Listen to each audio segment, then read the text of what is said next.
Industry. Ladies and gentlemen, let's take a look back on the career of Anne Craig Cinnamon.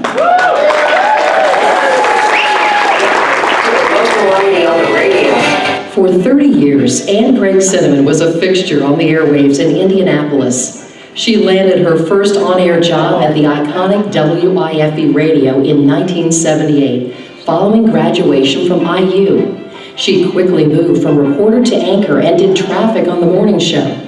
In 1979, Anne received a call from future Hall of Famer Chris Connor, who was looking for someone to replace another future Hall of Famer, Tom Cochran, on Chris's morning team at WNAP Radio. This made her the first woman to have a major role on a morning show in Indianapolis.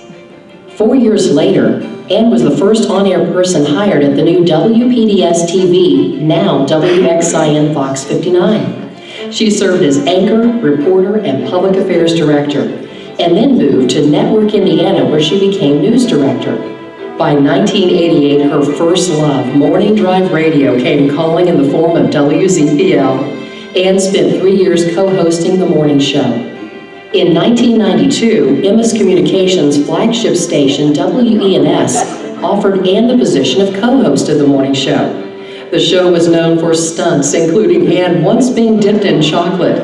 She was literally the face and voice of the station. She helped to raise more than $2 million for Riley Hospital for Children during their 97-hour radiothons that she hosted for 7 years.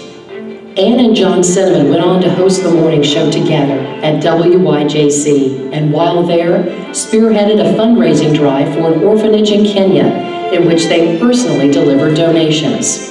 Anne still does voice work and is a published author and writer, and is now primarily a travel advisor because of her passion for travel. She has visited more than 100 countries, all 50 states, and all 7 continents with her husband, John. But I don't know, I enjoy what I do a lot.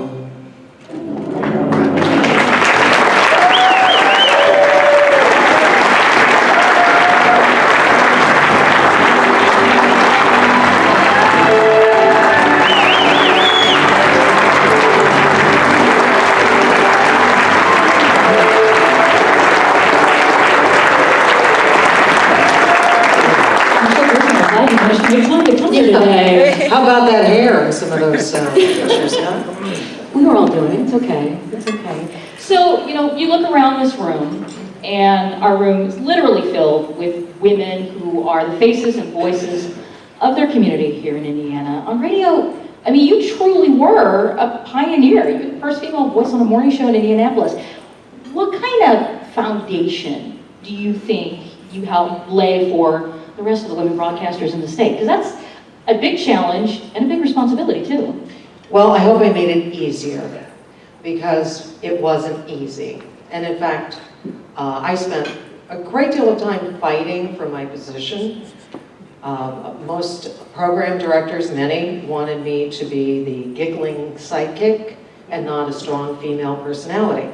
When I was at ZPL, I had a program director tell me one time that they were looking for the male Anne Craig. And I thought, I guess I'd be perfect if I was a man. And then I had another program director tell me that he was so over the strong female thing. I didn't know I was doing a thing.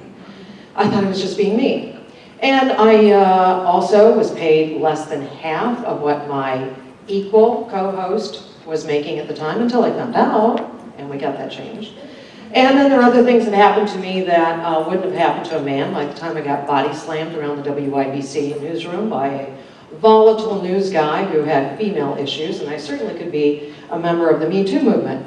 But that's all the bad. And I wanted to bring that up because I think it's important, because things do still happen today. Yeah. But I had so much good. Oh my God, the things I got to do, and the people I met, and the people I worked with.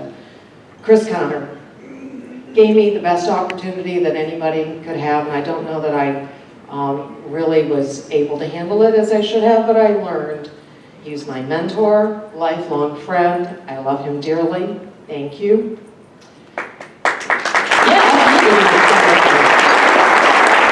WENS. My God, did we have a good team or what? At WENS, we have the best team ever. I worked with Scott Fisher, and our morning show producer, Don Carson, for most of that time. And they're like family. I love them. I love my time on the air with Scott and everyone. The whole air staff was fabulous. Most of them are here. Thank you. So supportive. The sales staff, unbelievable. Promotions, our promotions queen, Kim Moore. It was like minor miracles putting some of these things together, our radiothons and our stunts and all the things that we did, and she would pull those together. But the most important thing of all that will always have WENS first in my heart is that I met the most important person ever in my life, which is my husband, John. I loved my career. I loved it. And I often miss it. And I just think it's a darn shame that radio isn't the industry that it used to be. I know there's a lot of people out here who agree with you. The word legacy gets thrown around a lot. What do you hope your legacy is? How do you want people to remember you here in the state of Indiana? Oh, just that I tried to help, and I did. I think one of my favorite things was helping organizations to be an advocate, a voice on the air for organizations that need it, whether it's fundraising or volunteers or whatever. I miss that as much as anything about being on the air. And just, fun. Not taking yourself too seriously, just having fun. We had so much fun when I was on the air. That's a really good memory to have. I know that you've been to, what, something like 190 countries? 109. 109. Thanks for making me feel like a slacker. Okay, well, where are you going next then? Real quick, as we wrap it up, where are you going next? We're doing Indian Ocean. So we're doing Mauritius and Seychelles and Madagascar and Zanzibar. But we just did, real quick, we're working on a documentary, my husband John and I. We did the Trans-Siberian Railway from Moscow to Beijing in April. And so we're putting a documentary together on that. Just little projects, which is part of what I love to do. Awesome, awesome. Well, we have a little thing for you to take with you on your next travels, of course. I'm sure it'll fit in your luggage. I think it might put me over the weight limit. Maybe a little bit. That's not light. And thank you. Thank you. Congratulations to our newest member of the Indiana Rock Band Pioneers.